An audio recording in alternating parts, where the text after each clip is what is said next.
Bom, hoje a gente vai falar sobre por que a Cloudflare usa essas lava lamps, essas luminárias de lava para deixar a internet mais segura, o porquê que essa história é um pouquinho exagerada na verdade e qual a necessidade disso, né? Porque não daria só para simular uma dessas. Por que você precisa ter uma parede de fato com lâmpadas de lava para deixar a internet um pouquinho mais segura? Eu vou te contar essa história, te mostrar um pouco na prática o porquê que computadores têm uma dificuldade em gerar números aleatórios e a gente vai ver algumas das técnicas para gerar números aleatórios de maneira um pouco mais segura. Antes disso, vou te falar do patrocínio de hoje, que é a Abacus AI. A Abacus é muito simples. Você pode utilizar aqui todas as IAs, tá? Pode usar o ChatGPT mais avançado, o Cloud Sonnet mais avançado, Nano Banana 2, Nano Banana Pro, Grok 4.2. Vai ter acesso a todas essas IAs via chat. Vai ter acesso também a uma IDE, onde você pode também acessar essas IAs, né, e usar elas dentro da sua própria IDE para gerar código. Então, dentro da sua IDE tem um agente aqui de IA que te auxilia a fazer código. E hoje, em específico, foi lançado o OpenClaw dentro da própria Abacus, que por $10 você consegue acessar aqui o Abacus Claw, que nada mais é do que OpenClaw hospedado direto na Abacus de maneira bastante fácil. E tudo que você pode fazer dentro do OpenClaw, você pode fazer aqui. Então é mais uma maneira simplificada de você rodar OpenClaw sem ter que rodar ele na sua própria máquina e tal. Você consegue setar aqui para conversar com ele via Telegram, via WhatsApp, para ele ler, caso você queira, né, o seu Gmail, o seu GitHub, ler os pull requests lá, ler o Slack, Notion, etc. Então, todo esse ferramental aqui vai estar aqui no link na descrição para Abacus AI. Bom, o grande problema, ele é o seguinte, que quando você vai computar algo, é esperado que, imagina num programa normal, né, você tem aqui uma função, a ideia é que uma função executada no mesmo estado, recebendo os mesmos argumentos aqui,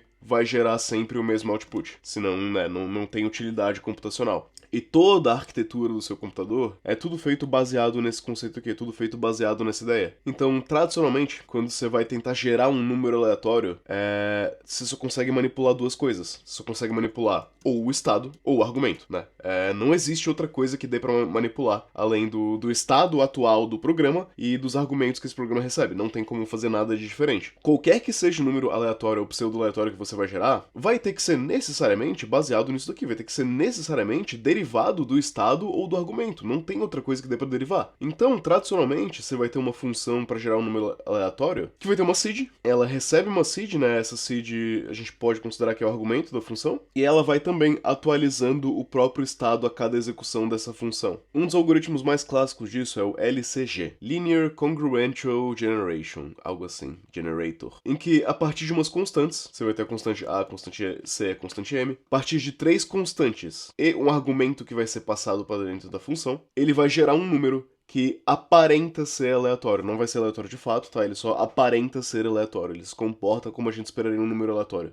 Essa função, eu tenho aqui um exemplo dela, em que a gente tem uma classe que vai fazer isso aqui. Você inicializa essa classe com uma seed, com uma semente, e essa seedzinha aqui, a partir dela vão ser gerados todos os outros números. Nota então que a gente tem aqui embaixo uma função next, que gera o próximo número aleatório. Essa função next ela tem três constantes dentro delas, tá? E a ideia é que isso aqui não seja público, você não necessariamente sabe quais são essas constantes. Então você tem as três constantes aqui, você faz um cálculo baseado nessas três constantes, né? Tira o módulo aqui no final, na verdade duas constantes e um módulo aqui, e aí você retorna o estado atual da função. Ou seja, cria ela com uma seed, né? E cada vez que você chamar essa função, ela vai gerar um número diferente. Esses números vão aparentar ser aleatórios. A gente pode rodar isso aqui para você ver qual é o resultado. Ó, rodando aqui, a nossa seed, né, foi 42, número do Douglas Adams, e aqui foram gerados vários números que você não consegue encontrar muito bem um padrão dentro deles, tá? Eles aparentam ser bastante aleatórios. Essa é a ideia de um pseudo number generator. Agora, qual que é o X da questão aqui? Se uma pessoa sabe qual é a sua constante A, ela sabe qual é a sua constante C, e ela descobre qual é a sua seed, se ela descobre essas três variáveis aqui, ela consegue gerar da mesma maneira todos os números que podem ser gerados aqui, tá? Porque se eu rodar de novo aqui, né, eu subo aqui, eu dou um enter e eu rodo de novo, gerou exatamente os mesmos números. Se a seed for a mesma, vai gerar os mesmos números, porque as constantes são as mesmas, passando uma mesma seed, uma mesma semente, necessariamente gera os mesmos números. Sendo assim, tendo essas informações, é possível prever todos os números que vão ser gerados a partir dessa função. E isso claramente não é legal. Isso não é aleatório, isso não é seguro. Seria uma possível vulnerabilidade que é possível de ser exploitada, né? Possível de ser abusada aqui. E para além dessa fórmula matemática aqui, como eu te falei que computadores são baseados em inputs e outputs previsíveis, é quase que impossível um computador gerar um número aleatório sem partir de algo externo. Na verdade, se isso for possível, ainda não foi descoberto a como se faz isso. Então, né, dados esses fatos, a gente vai ter que, para uma função ser gerada aleatoriamente de fato, para que algo seja de fato aleatório, vamos ter que ter necessariamente uma interferência do mundo externo. Algo do mundo externo precisa interagir com esse computador para quê? Não para gerar uma função aleatória, mas para gerar basicamente uma seed aleatória, né? Para que essa seed, o número que entre nessa função, o argumento dessa função, seja de fato aleatório. Se o argumento for aleatório, o número gerado vai ser aleatório também. Então, ao longo dos anos, foram se desenvolvendo diversas técnicas aqui pra gente gerar números que... Assim, a gente pode ter uma discussão filosófica se a aleatoriedade existe de fato, ou se o universo é determinístico e tal, mas para propósitos práticos, vamos presumir que essas coisas são aleatórias, tá? Você consegue medir, por exemplo, micromovimentos do mouse. Então, eu como usuário, eu não sou uma máquina, eu não sou alguém que gera coisas 100% previsíveis, né? Minha mão tem um certo tremor aqui. E cada micromovimentação desse mouse vai gerar um número aleatório ou não. Vamos supor que eu movimentei o meu mouse, sei lá, 0,2 não sei quantos centímetros, né? Se eu conseguir medir a menor unidade possível de medida do quantos milímetros eu movimentei o meu mouse. Esses últimos dígitos aqui são efetivamente, na prática, aleatórios. A ideia é você pegar uma variável que você consegue medir com muitas casas decimais depois da vírgula, e essa última parte depois da vírgula, né, esses últimos dígitos aqui, vão ser praticamente aleatórios ou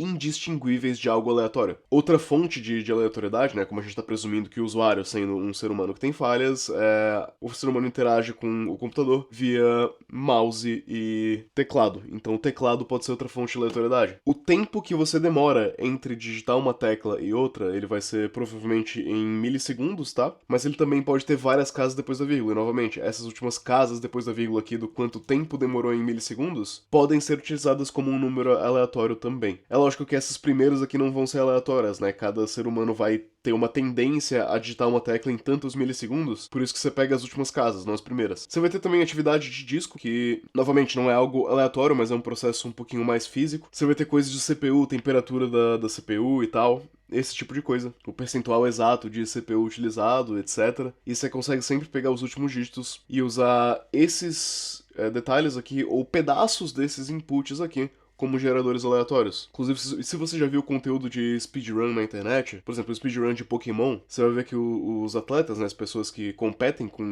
em speedrun, eles vão tentar manipular a atividade de disco, vão tentar manipular o que está sendo armazenado em cada registrador ali do Game Boy, para ter o resultado que eles esperam numa batalha dentro do videogame, porque o videogame é incapaz de gerar um número verdadeiramente aleatório. Agora, em sistemas modernos, esse tipo de coisa ele é exposto para você já. Você tem dentro das máquinas Linux, né, um /dev/random ou /dev/urandom que consegue puxar uma combinação dessas informações aqui e a partir dessa combinação gerar um número que parece ser perfeitamente aleatório. No Windows também tem esse tipo de coisa. E você consegue simplesmente importar isso daqui. Você consegue em Python dar um import OS. Dentro do seu import OS você dá aqui um random bytes igual a os.urandom e passa aqui o número de bytes. E para a maioria dos sistemas tudo isso daqui é perfeitamente válido, tá? Vai funcionar perfeitamente bem. Agora, quando o assunto é uma empresa que hospeda boa parte do tráfego da internet, estamos falando aqui em percentuais altíssimos da quantidade de tráfego que passa pela internet, passa pela Cloudflare. Acaba que a Cloudflare utiliza uma parede com lâmpadas de lava para gerar os seus números aleatórios. Então, você tem uma câmera apontada para isso aqui e microvariações nessa imagem causadas pelos processos físicos dessas lâmpadas de lava aqui vão alterar ali os dígitos aleatórios, né? Lembra que eu falei que são uma quantidade enorme de dígitos e você pega só os últimos? Na prática, qualquer microvariação em qualquer um desses pixels aqui vai gerar um resultado impossível de ser previsto. Então, mesmo que você conseguisse simular com uma perfeição quase que exata essas lâmpadas de lava lava da Cloudflare, né, e onde que vai estar cada bolha ali, algo que na prática hoje em dia é impossível, qualquer microvariação, qualquer partícula que passa na frente da lente ali vai alterar o resultado final. Não contente com isso, a Cloudflare não utiliza apenas essa parede, então mesmo que você preveja essa parede de lâmpadas de lava perfeitamente, eles também vão mensurar outras coisas, como